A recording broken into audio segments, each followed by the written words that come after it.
Yang bisa siapa? Yang bisa, yang mampu.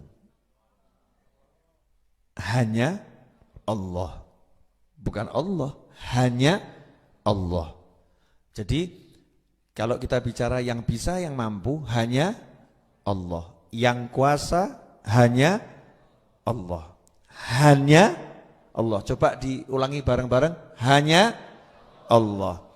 Kalau sudah kita ngucap hanya Allah, berarti yang lain bisa enggak? Enggak bisa. Yang lain mampu enggak? Enggak mampu. Kecuali dibuat mampu oleh Allah. Dibuat bisa oleh Allah. Diberi kuasa oleh Allah. Paham semuanya itu? Oke, sekarang terapkan dalam hidup diri kita sendiri. Kamu bisa lulus enggak kuliah? Enggak bisa. Kamu enggak bisa lulus kuliah kecuali kalau diluluskan oleh Allah. Betul? Kamu bisa enggak gagal? Enggak bisa. Kamu menggagalkan dirimu enggak bisa. Kecuali kalau diizinkan gagal oleh Allah. Buktinya ya, banyak orang yang mau bunuh diri, minum racun, ternyata enggak mati. Loncat, ternyata enggak mati. Yang enggak pengen bunuh diri, kepleset, mati. Ya. Minum air keselak, mati. Ada enggak yang begitu? Ada. Enggak kuasa menggagalkan diri, enggak bisa. Membuat berhasil, enggak bisa. Kecuali kalau dibuat bisa oleh Allah, kecuali diizinkan oleh Allah. Sampai di sini jelas? Oke. Sekarang kita ambil bab yang umum terjadi pada manusia akhir-akhir ini, hutang.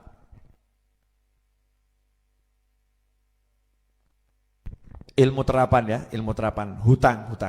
Punya hutang? Punya hutang? Punya hutang? Banyak. Banyak ya, banyak.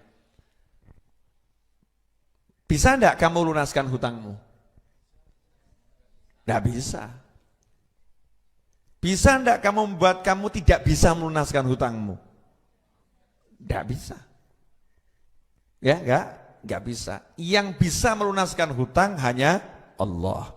Yang bisa menjadikan kita tidak bisa melunaskan hutang hanya Allah. Dah, ini mulai asyik ini. Oke, sekarang kita punya tujuan. Saya mau melunaskan hutang. Maka nomor satu kita ngomong saya tidak bisa melunaskan hutang. Selesai. Makanya kalau kamu berpikir kamu bisa melunaskan hutang, itulah langkah awal yang buat kamu stres. Maka setiap kali usaha gagal, stres. Gak punya duit, stres, gitu kan ya? Karena merasa aku bisa melunaskan hutang. Tapi kita cukup ngomong, saya pengen melunaskan hutang. Di bawahnya, saya tidak bisa melunaskan hutang. Paling atas, hanya Allah yang bisa melunaskan hutang. Saya pengen melunaskan Ini bab cara ya, bab cara. Biar paham urutan pola berpikir nih. Pola berpikir, ini kalau paham ilmu ini dipakai semua hal enak. Ulangi dikit boleh? Buat yang rodok lemot-lemot jadi biar enggak. Ya, saya kan agak lemot, saya ulangi dikit boleh ya? Jadi yang bisa hanya siapa? Allah. Selain Allah tidak bisa. Kita pakai bab hutang ya, bab hutang. Kita punya hutang. Saya pengen melunaskan hutang, betul? Nah, maka nomor satu kita ingat dulu, yang bisa melunaskan hutang hanya Allah. Saya pengen melunaskan hutang, saya tidak bisa melunaskan hutang, maka ada kata maka saya minta tolong sama yang bisa. Siapa yang bisa? Hanya Allah. Maka saat detik itu juga ketergantungan pada siapapun dan apapun segera buang. Perusahaan, usaha, ilmu, kenalan, teori, rencana, semua buang. Rencanaku tidak bisa, usahaku tidak bisa, temanku tidak bisa. Nolkan dulu, betul-betul yang bisa hanya Allah subhanahu wa ta'ala. Nolkan pikiran, nolkan hati, hanya untuk Allah. Qul huwallahu ahad, Allahus samad. Katakan hanya Allah, yang ada cuma Allah. Allah tempatku bergantung. Langsung ngomong sama Allah, ya Allah, saya punya hutang, tolong lunaskan hutang saya. Maka kita cari jawabannya dari Allah, betul kan ya? Allah jawab itu, nggak mungkin nggak dijawab. Oke, aku lunaskan hutangmu. Oke, aku lunaskan hutangmu. Kalau mau tahu caranya, tanya sama siapa? Ya tanya sama nabinya, tanya sama rasulnya. Maka kita tanya sama Rasulullah SAW, ya Rasulullah, gimana biar hutang saya dilunaskan oleh Allah Subhanahu wa ta'ala? Maka Rasul menjawab, kamu waktu minjem harus benar caranya. Waktu minjem caranya harus benar. Siapa yang pinjam dengan niat untuk melunaskan akan dilunaskan oleh Allah Subhanahu wa ta'ala. Kalau minjam tidak punya niat untuk melunaskan, hartanya akan dihancurkan oleh Allah Subhanahu wa ta'ala. Makanya kamu cek dulu, kamu pertama kali pinjam dulu niatnya mau ngemplang atau mau bayar? Mau bayar, ya udah. Kalau udah memang niatnya mau bayar, yakin pasti hutangmu lunas. Kalau niatmu mau bayar, tapi niat itu bukan ungkapan di hati toh.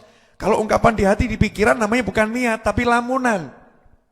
Namanya lamunan. Niat itu qasdus syai' muqtarinun bi fi'lih. Definisi niat itu.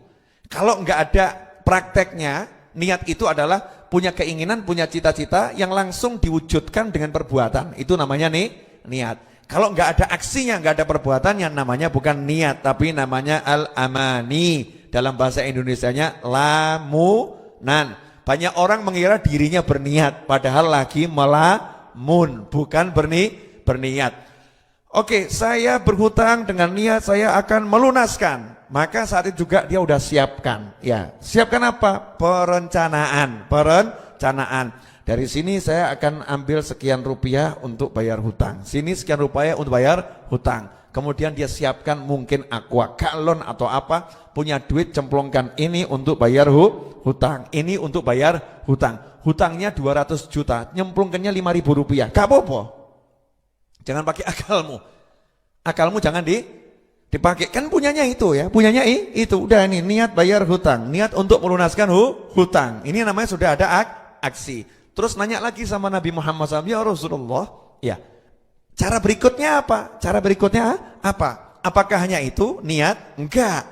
Ya, enggak niat saja. Kamu harus baca doa ini. Kamu baca doa ini. Kalau doa ini kamu baca, hutangmu berapapun akan dilunaskan oleh Allah Subhanahu wa ta'ala. Maka setan bisikin, oh kamu sekedar doa nggak bisa, mana mungkin sih doa akan membuat hutangmu lunas. Kamu jangan percaya sama kata ustadz, kata ini dan lain sebagainya. Buktinya Habib Novel sendiri utangnya banyak, tapi lunas bro. Ya terbukti kan lunas, betul kan ya? Yang satu ini kan tinggal dikit, dari 7,7 cuma tinggal 4,7 dalam 2 bulan setengah kan ya. Alhamdulillah. Masa dalam 2 bulan setengah dapat 3M itu kan ya, subhanallah kan luar biasa. Caranya gimana? Caranya ini. Caranya adalah dengan pola pikir yang tadi saya bangun tadi ya, yang saya jelaskan secara terstruktur nih ya, biar kita bisa mengikuti dengan gampang. Oh, diantaranya doa yang ada di Wirdul Latif. Jadi kalau tiap pagi baca Wirdul Latif, insya Allah hutang lunas. Ada di situ ya, ada di situ. Min ghalabatid dain. Ya Allah, bebaskan aku dari dikuasai oleh hutang, ada di situ. Kemudian apa lagi? Allahumma kfini bihalalika an haramika wa aghnini bifadlika amman siwak. Setiap habis sholat baca itu, maka hutangnya akan lunas. Maka hutangnya akan lunas. Kalau setiap habis sholat baca itu, ya sudah, amalkan saja itu, nggak usah mikir lagi. Kamu udah percaya sama Allah, ya, percaya sama Nabi, itu wujud percaya sama Allah. Tugasmu ngapain? Nikmatin hidup. Nikmatin hidup bagaimana? Waktunya ke pasar, waktunya kerja, waktunya ngobrol sama teman. Jangan mikir hutang lagi. Kalau kamu masih mikir hutang lagi, berarti kamu gagal. Gagalnya di mana? Kamu nggak percaya sama Allah Subhanahu wa ta'ala. Orang percaya itu yakin, orang yakin nggak ragu, orang ragu berarti tidak yakin. Maka kamu tidur dengan santai. Istri nanya, Mas, utang banyak kok tidur santai, kenapa? Allah yang mau melunaskan, bukan saya. Keren toh? Suami nanya ke istrinya, Dik, Hutangku banyak, kamu kok tidurmu bisa nyenyak nih, gimana caranya? Yang bagian melunaskan hutang bukan saya mas, bukan kamu. Yang melunaskan adalah Allah subhanahu wa ta'ala. Allah yang melunaskan, bukan kita. Saat kita mengikuti tahapan-tahapan yang betul. Kalau judulnya Allah yang tempat kita bergantung, berarti yang beresin siapa? Allah. Kalau udah diberesin Allah, beres atau enggak beres? Beres. Mestinya kita tenang atau enggak tenang? Tenang. Di sini kalian makan diberesin siapa? Panitia. Di sini loh ya. Jangan bicara Allah dulu ini. Syariatnya yang dohir dulu. Tadi kan semua sikap hati ya. Dohirnya siapa yang beresin makan? Panitia. Anda percaya sama panitia, gak mikir lagi gini, nanti makan siang ada ndak ya? Nanya panitia melulu, panitia makan siang ada ndak ya? Panitia makan siang ada ndak? Panitia jawab, ruwet. Yang satu ini suruh keluar saja cari makan di luar, ya gak usah diurusin ya, ruwet gitu ya. Sudah di sini dibilang gratis makan, minum, tidur, ya sudah pasti disediakan. Betul begitu kan? Nah Allah Ta'ala sudah jamin kamu di dunia ini aku yang ngurus, selesai. Tapi ikuti aturannya. Aturannya apa? Jangan minta tolong sama yang lain. Jangan bergantung pada yang lain. Karena yang bisa cuman aku, yang lain tidak bisa. Begitu kita ngeyel merasa bisa dan menganggap yang lain bisa, sama Allah dipersilahkan, silahkan kamu minta tolong sama yang lain, ruwet sama yang lain. Hasilnya glundung, jelungup, ya